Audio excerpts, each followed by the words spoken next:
नमस्कार। तथ्य में आपका स्वागत है। मैं हूं मनीष अवस्थी।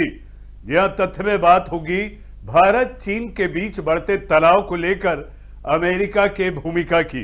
अमेरिका ने कहा है कि वह भारत और चीन को उनकी विवादित सीमाओं से जुड़े मुद्दों पर मौजूदा द्विपक्षीय माध्यमों के जरिए चर्चा करने के लिए प्रोत्साहित करते हैं। हालांकि अमेरिका ने साथ ही कहा कि वह स्थापित वास्तविक नियंत्रण रेखा पर सीमा पार से क्षेत्र पर दावे के किसी भी एक तरफा प्रयास का कड़ा विरोध करता है। व्हाइट हाउस की प्रेस सचिव कैरिन जेन पियरे ने मंगलवार को अपने दैनिक संवाददाता सम्मेलन में कहा, हम इस खबर से खुश हैं कि दोनों पक्षों ने झड़प रोक दी है। हम स्थिति पर करीबी नजर बनाए हैं।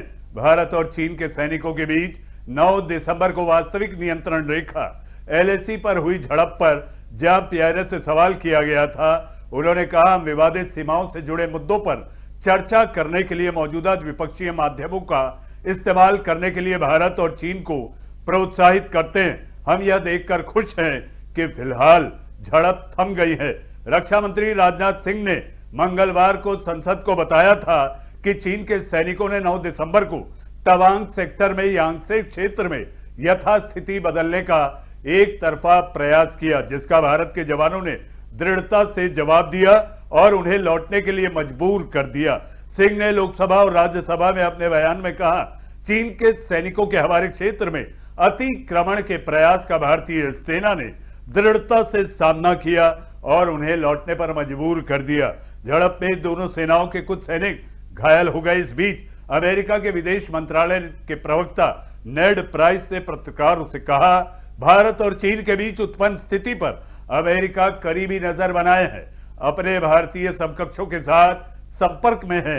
उन्होंने दोहराया कि भारत क्वाड और अन्य बहुपक्षीय मंचों पर अमेरिका का एक महत्वपूर्ण रणनीतिक साझेदार है, यानी कि स्ट्रैटेजिक पार्टनर। अमेरिका के रक्षा मंत्रालय के मुख्यालय पेंटागन ने भी कहा कि वह वास्तविक नियंत्रण रेखा पर भारत चीन सीमा पर हालिया गतिविधियों पर कड़ी नजर यानी कि करीब से नजर बनाए हुए। गौरतलब है कि यह झड़प एक ऐसे समय हुई है जब भारत और चीन के बीच मई 2020 में पैंगोंग त्सो झील क्षेत्र में हिंसक झड़प से शुरू हुए पूर्वी लद्दाख सीमा गतिरोध का हल निकालने के लिए दोनों देश के कमांडर स्तर की 16 दौर की बातचीत कर चुके हैं। और वो भी ये चीन तब ये हिमाकत कर रहा है जब भारत 1 साल के लिए G20 देशों की मेजबानी कर रहा है। तथ्य में आज के लिए फिलहाल इतना ही। नमस्कार।